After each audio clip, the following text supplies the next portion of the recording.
हरे कृष्ण कृष्ण कृष्ण हरे हरे, हरे राम राम राम हरे हरे।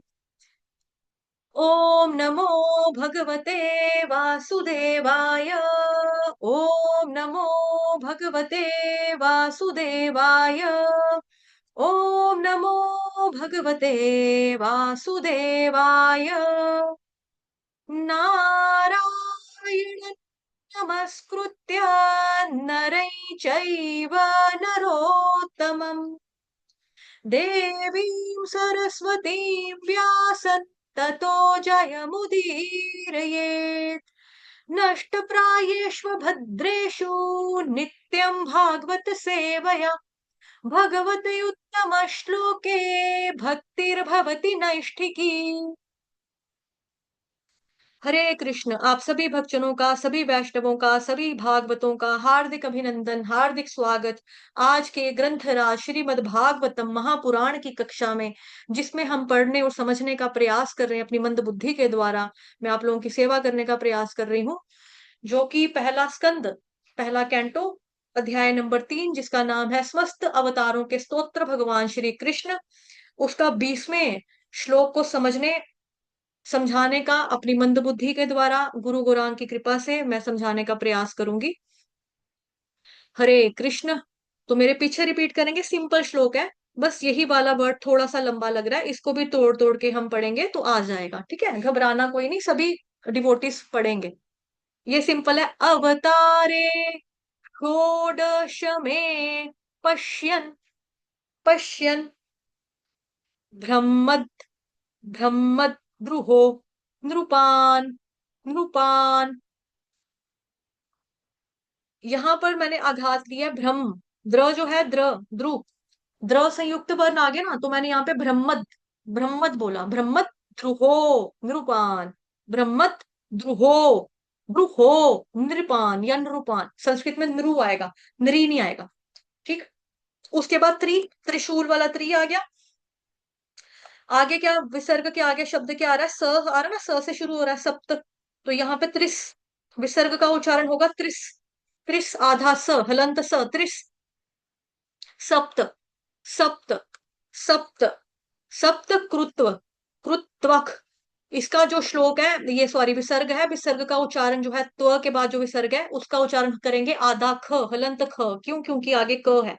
कुपितो, त्रिस सप्त कृत्वक, कुपितो, कुपितो, कुपी, कु और पी दोनों ह्रस्व है, तो दीर्घ है आपका नी, नी आपका ह्रस्व है, नी के आगे जो विसर्ग है उसका उच्चारण आधा ह होगा, आधा ह, निह, निह, ठीक है, निह। जो हम आमतौर पे करते हैं, जिनको ग्रामर का ज्ञान नहीं होता वो हर विसर्ग को ह ही उच्चारण करते हैं, तो यहाँ पर आपने आधा ह ही उच्चारण करना है।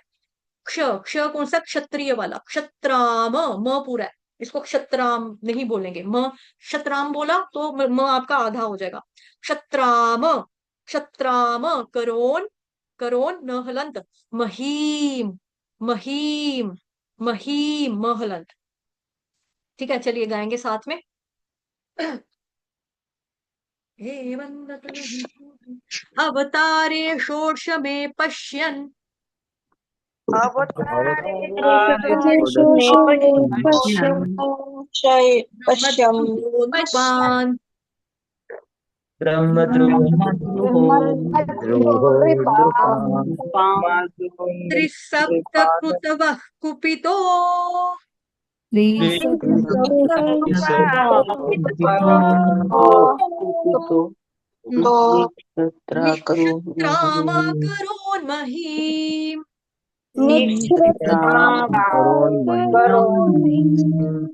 हरि बोल, धन्यवाद।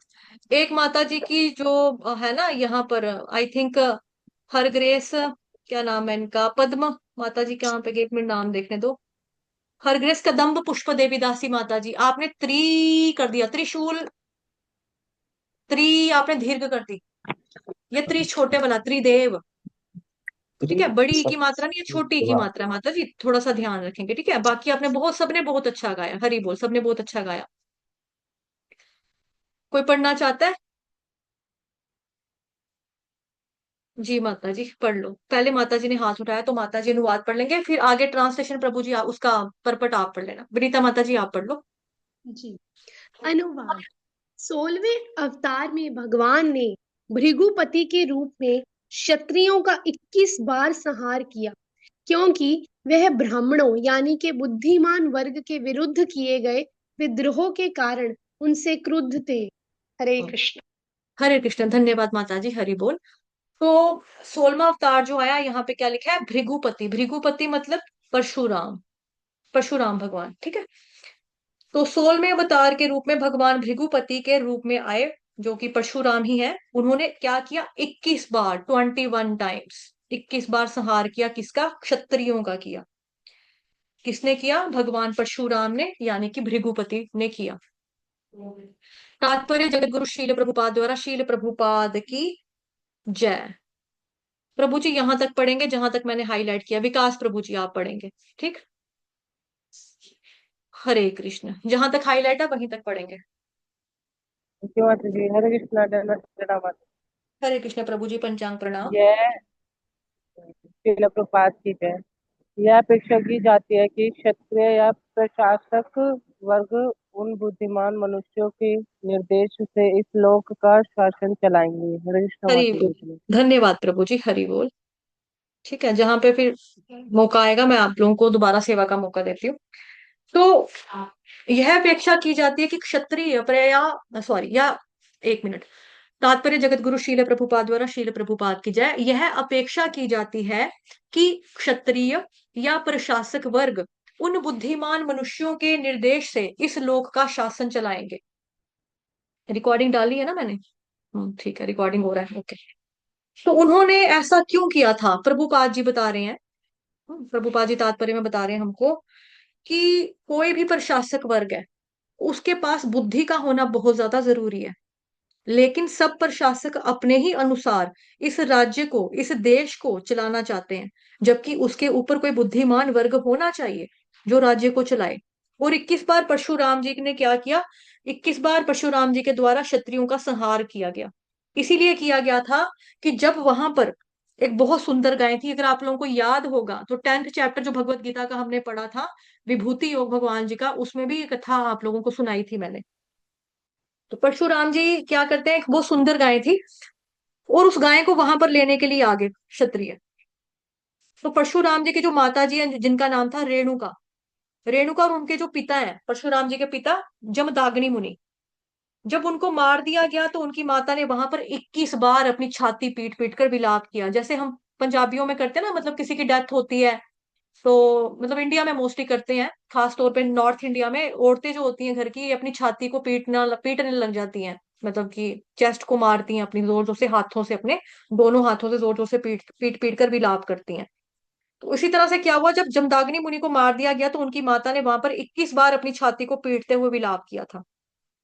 उसी समय भगवान परशुराम ने संकल्प किया था कि मैं 21 बार पूरी धरती से क्षत्रियों का विनाश कर दूंगा, और अपना शस्त्र परशु, जिसको फरसा भी कहते हैं, या पंजाबी में बोले तो गंडासा भी कहते हैं जिसको, उनके शस्त्र का नाम जो है ना, परशुराम जी के शस्त्र का नाम फरसा भी है, गंडासा भी बोलते हैं उसी को, परशु भी बोलते हैं उसको। तो उन्होंने वो उठाया, शस्त्र उठाकर पूरे विश्व में वो घूमा करते थे, और जहां पर भी उनको कोई क्षत्रिय नजर आ गया, दिखाई दिया, उसको वो खत्म कर दिया करते थे। तो ऐसे उन्होंने क्षत्रियों का पूरी तरह से विनाश कर दिया था, और उनके राज्य से, मतलब जो क्षत्रियों के पास जो राज्य राजपाट होता था, उसको छीन कर वो ब्राह्मणों को दे दिया करते थे, क्योंकि क्षत्रियों के अंदर लोभ होता है। बिकॉज हमने पढ़ा ना भगवत गीता में, रजोगुण ज्यादा होता है इनमें। तो रजोगुण की वजह से क्या होता है कि इनके अंदर लालच थोड़ा आ जाता है, लोभ आ जाता है। रजोगुण की जब मात्रा उनके अंदर बढ़ जाती है तो वे सब कुछ छीनना चाहते हैं। तो आज के भी जो प्रशासक वर्ग है, उनके अंदर भी रजोगुण जो है, मतलब भर गया है, इतना भर गया है कि इतनी रिश्वत लेते हैं, घूस लेते हैं, कोई भी काम वो बिना खाए पिए नहीं करते हैं ना। जिस भी आप सरकारी दफ्तर में चले जाओ, जिस भी आप क्या बोलेंगे, गवर्नमेंट ऑफिस में चले जाओ, वहां पे आपको क्या, चाय पानी दे दो साहब, चाय पानी पिला दो आप। तो चाय पानी पिलाने, चाय पानी दे दो, चाय पानी पिला दो, चाय पानी पिला दो। तो इस वजह से ये लोग क्या करते हैं, रिश्वत लेते हैं, घूस खाते हैं। और ये नहीं है कि इनकी जो सरकारी नौकरी के ऊपर मुलाजिम होगा उसकी तनख्वाह सरकार ने कम की हुई है, उसकी सैलरी अच्छी खासी होती है।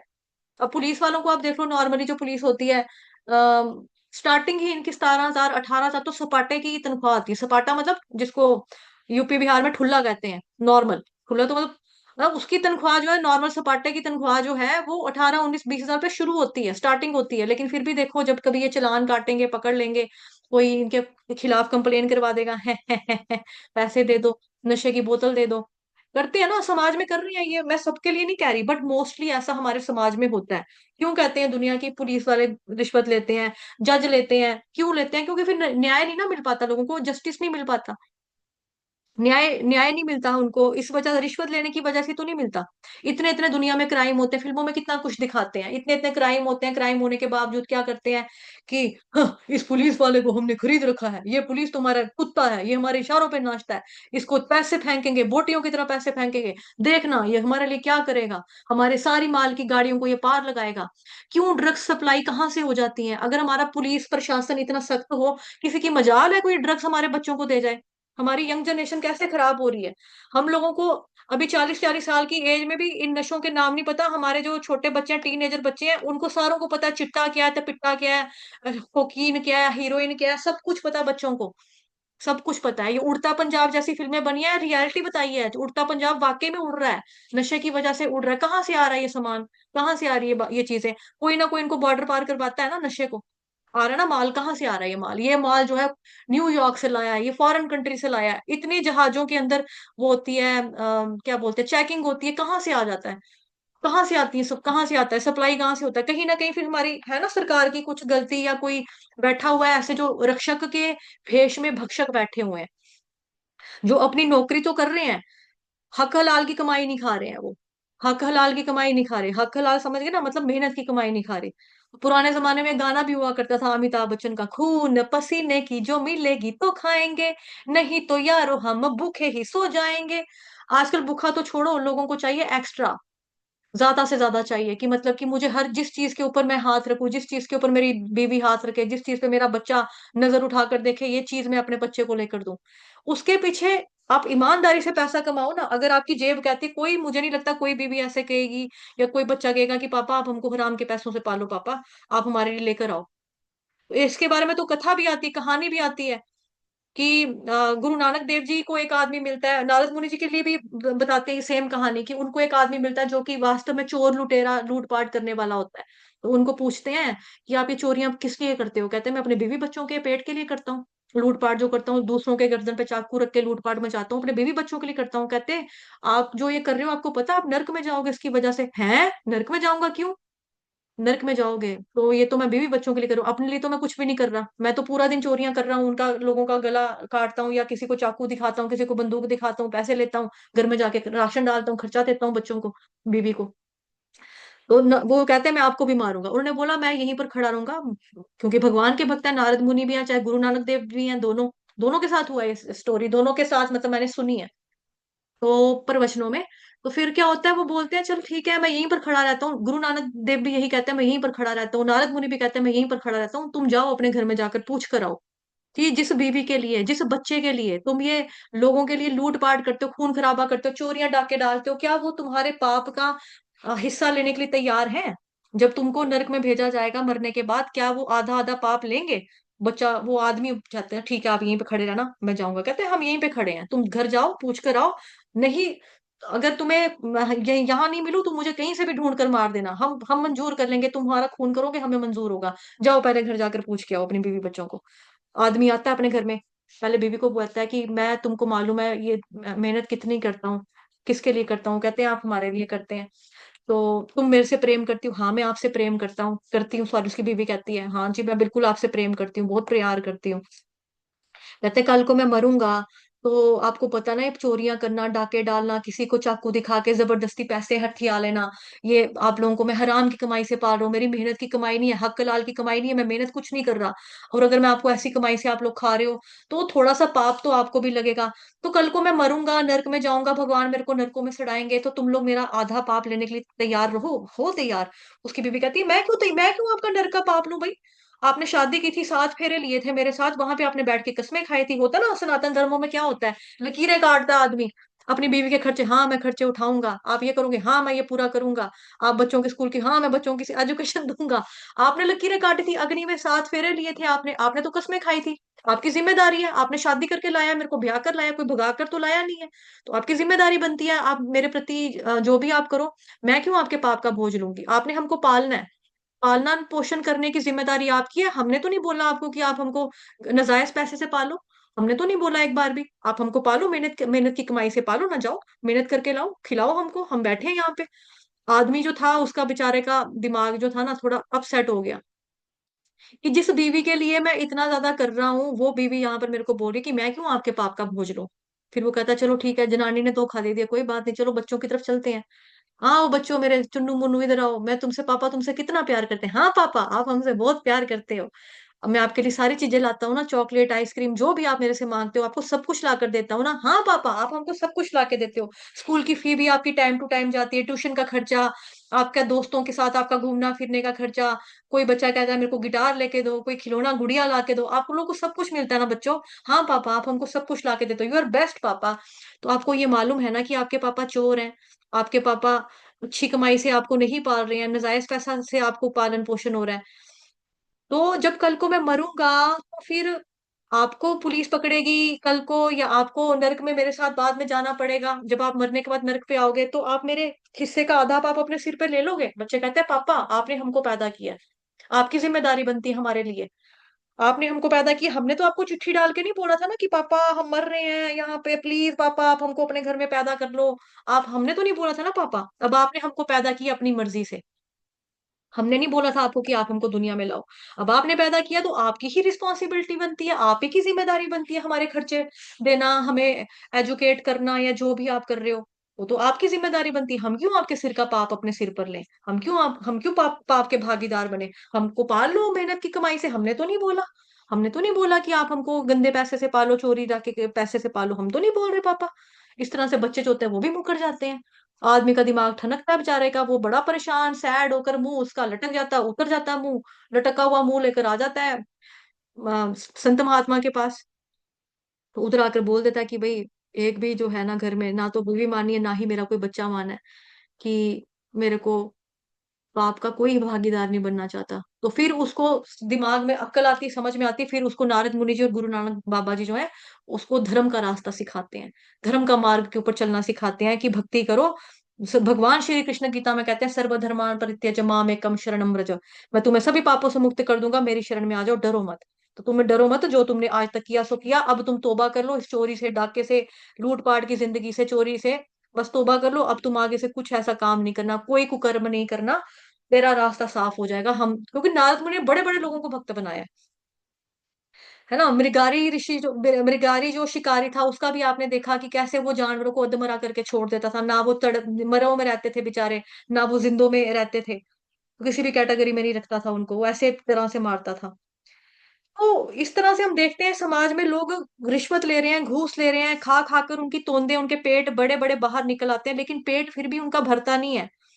उन लोगों के लिए भी कोई ऐसा व्यक्ति आए जो इन लोगों का संहार करे, और फिर सब सत्ता को लेकर के किसी बुद्धिमान राजा को या किसी बुद्धिमान व्यक्ति को दे दे, ताकि राज्य का जो शासन है वो अच्छी तरह से चल सके। फिर आ गया जी जो प्रमाणिक, मैं यहाँ से खुद पढ़ लेती हूँ, जो प्रमाणिक शास्त्रों के आधार पर शासकों को निर्देश देते हैं, शासक इसी निर्देश के अनुसार शासन चलाते हैं। थोड़ी सी स्पीड पकड़ेंगे, इस क्लास का समय होने वाला है, 7 बजने वाले हैं। हमारे शास्त्रों में राज्य कैसे करना है इसके लिए भी निर्देश है, बताया गया है। अलग से किसी प्रकार का संविधान लिखने की जरूरत नहीं है। हमारे संविधान में भगवान ने पहले से ही, मतलब भगवान जी के द्वारा तो पहले से ही दिया जा चुका है सब कुछ, कि क्या करना और क्या नहीं करना है, क्या करनी है क्या अकरणी है। और इतने उचित तरीके से भगवान ने बताया कि जिससे पूरे के पूरे जितने भी जीव हैं, 84 लाख योनियां जो हैं, उन सबका विकास हो। और जो हमारा संविधान लिखा गया है, उस संविधान में मनुष्य अपना भी ठीक से विकास नहीं कर पा रहा है, तो इन 84 लाख योनियों का उद्धार कैसे करेगा। इसलिए भी किसी शासक को होना चाहिए कि सिर्फ मनुष्य वर्ग को ही ना देखे, उसकी प्राथमिकता जरूर दे, लेकिन उसके अलावा भी जितने भी प्रकार के जीव जंतु हैं, उसके शासन में रह रहे हैं, उसके प्रदेश में रह रहे हैं, उनका भी ध्यान रखे, उनका भी ख्याल रखे। तो एक बार क्या होता है, शिवाजी महाराज, शिवाजी महाराज जी को काफी दिन हो जाते हैं अपने गुरु से मिले हुए। उनके गुरु महाराज का नाम था गुरु रामदास जी।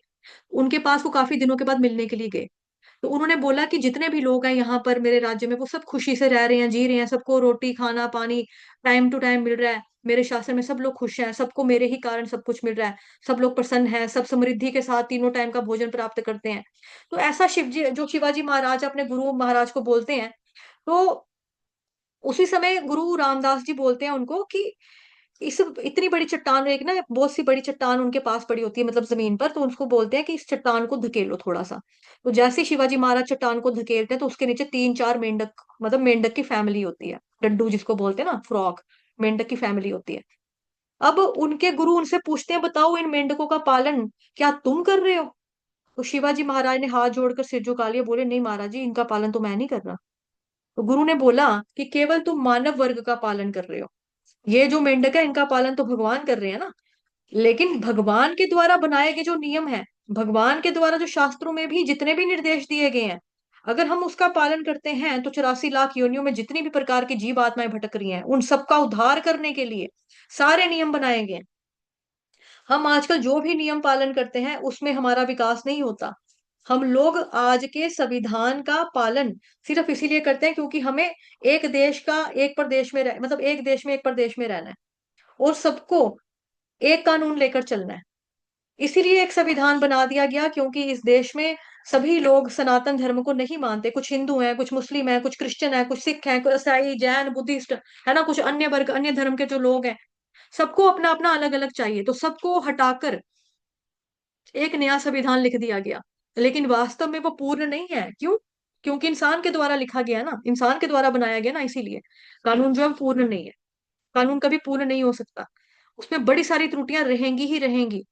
इसीलिए अच्छा क्या है कि हम ऐसे कानून को उठाएं, ऐसे शास्त्र को उठाएं जिसके आधार पर उस प्रदेश का हर एक व्यक्ति जब उसका पालन करेगा तब जाकर के जन्म जरा मृत्यु व्याधि के चक्र से निकलकर वास्तविकता के रूप में वो भक्त बनकर भगवान जी को प्राप्त कर सकता है। अदरवाइज नो, पॉसिबल नहीं है कि वो भगवान को प्राप्त कर ले। जिस शासन में जिस तंत्र में हम लोग रह रहे हैं जी रहे हैं, वो केवल हम लोगों को आहार निद्रा भय मैथुनम यही सब सिखा रहा है, और ये सारी चीजें तो कुत्ते बिल्ले भी कर रहे हैं, जानवर भी कर रहे हैं, हम भी कर रहे हैं। और सिखा क्या रहा है हमको कि आहार निद्रा भय मैथुन, इसके बारे में बता रहे हैं कि सब इन सबको कैसे बढ़ाना है, इंक्रीज कैसे करना है, उसकी ही शिक्षा, उसकी ही एजुकेशन, उसकी ही प्रेरणा हमको मिलती है। इसीलिए यहाँ पर लिखा जा रहा है कि शासक किसी निर्देशानुसार शासन चलाते हैं। किस अनुसार चलाते हैं? प्रमाणित शास्त्रों के आधार पर शासन चलाया जाता है, ना कि अपने मन से कुछ कानून लिख दें और उस कानून के अनुसार हम कहें कि अब यही हमारा सब कुछ हो गया, यही हमारा सब कुछ है। ऐसा नहीं होता। लेकिन फिर भी देखा जाए तो बहुत सारी सिमिलरिटीज आज के कानून के साथ साथ ही मतलब मिलती जुलती बातें हैं। अगर किसी ने कत्ल किया है तो उसको आज भी फांसी की सजा मिलती है, क्योंकि ये नियम है कि अगर कोई किसी की हत्या कर देता है तो उसके लिए मृत्यु दंड दिया जाता है उसको, तो अगले जन्म में अगले जीवन में जो जन्म लेने के बाद उसको जो दुख तकलीफ सहनी है उससे वो बच जाता है, तभी करके फांसी दी जाती है। अगर उसको मृत्यु दंड मिलता है तो बच जाता है। ये सब सजाएं जो है ये विधान है। और अगर आपने कुछ गलती की है तो उसकी सजा आपको मिलेगी, जिससे बाद में आपको और भी कुछ अधिक कठिनाइयों का सामना, अधिक दुख तकलीफ सहना पड़ेगा, उससे आप बच सको। इसीलिए ये सब कानून ये सब नियम जो है हमारे शास्त्रों में दिए गए हैं और पहले से ही दिए गए हैं। इंसान ने जो बनाया वो अधूरा क्यों है? बिकॉज इंसान की इंद्रियां अपूर्ण है ना। ईशोपनिषद में भी पढ़ा हुआ है, आप लोगों ने आमुख में भूमिका में प्रभुपाद जी बता देते हैं, अपूर्ण इंद्रियां, त्रुटियां करता है, गलतियां करता है, धोखा देता है, ठगने की प्रवृत्ति है मनुष्य की। तो कहाँ से जो इंसान के अंदर इतनी कमियां हैं, उस कमी वाले इंसान के द्वारा हमारा जो ये संविधान वगैरह बना दिया जाएगा, कॉन्स्टिट्यूशन बना दिया, कहाँ से पूरा होगा? वो कहाँ से पूर्ण हो सकता है? वो हो ही नहीं सकता, क्योंकि इंसान गलतियां करता है। तो गलतियां तो उसमें फिर निकालनी पड़ेगी ना। जब कभी क्षत्रिय या शासक वर्ग विद्वान तथा बुद्धिमान ब्राह्मणों के आदेशों की अवज्ञा करते हैं तो वे बलपूर्वक उनके पदों से हटा दिए जाते हैं और बेहतर प्रशासन की व्यवस्था की जाती है। तो कभी कभी क्या होता है कि जब प्रशासक वर्ग को कुछ निर्देश दिया जाता है कि आप इस चीज को ऐसे सुधार सकते हैं, आप इस चीज को ऐसा कर सकते हैं, तो अच्छा होगा। लेकिन जब वह मानने से इनकार कर देता है तो फिर क्या होता है? तो वे बलपूर्वक उनको उनके पदों से हटा दिए जाते हैं ताकि बेहतर प्रशासन की व्यवस्था हो सके। ठीक है। कभी कभी होता है कि जैसे महा महाभियोग लगा करके राष्ट्रपति को, प्रधानमंत्री को, इन सबको भी हटा दिया जाता है। तो उस तरह के विधान होते थे पहले। ब्राह्मण ही खुद ये सब जब देखते थे कि जो शासक है वो उचित शासन नहीं चला रहा है, उचित व्यवहार नहीं कर रहा है जनता के साथ, या उचित बातों को वो हमारे द्वारा ग्रहण नहीं करता है, तो उसको बदल दिया जाता था। और उसके स्थान पर दूसरे राजा को बिठा दिया जाता था।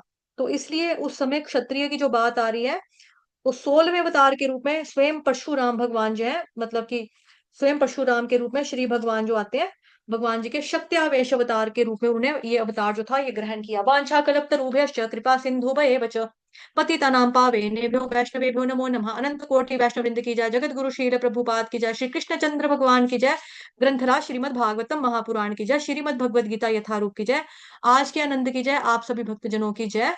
हरे कृष्ण, धन्यवाद।